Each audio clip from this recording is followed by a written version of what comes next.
Mərkəzi Seçki Komissiyası bu ilin daimi seçicilər siyahısının tərtib edilməsi və dəqiqləşdirilməsinə yekun vurub, təxminən 5 ay davam edən prosesə aşağı seçki komissiyalarının 38 mindən artıq üzvü cəlb olunub. Daha sonra Məzahir Pənahovun sədrliyi ilə Mərkəzi Seçki Komissiyasının iclası keçirilib. İclasda 2026-cı ilin daimi seçici siyahılarının yenidən tərtib edilməsi, təsdiqi və ictimailəşdirilməsi məsələsinə baxılıb. Həmçinin seçicilərin daimi siyahısının dövlət avtomatlaşdırılmış informasiya sistemi vasitəsilə tərtib edilərək seçki məcəlləsinin tələbləri nəzərə alınmaqla təsdiqləndikdən sonra komissiyanın internet saytında yerləşdirilməklə ictimailəşdirilməsinə qərar verilib.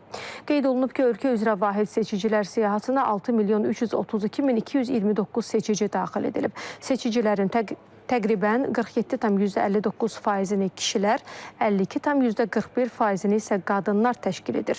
Seçicilərin 42%-dən çoxu 30-50 yaş aralığındadır. Yaşı 100 və yuxarı olan seçicilərin sayı isə 209 nəfərdir. İclasda cari məsələlərə də toxunulub. Ümumiyyətlə, dünyada ideal seçici siyahısı olması mümkün deyil.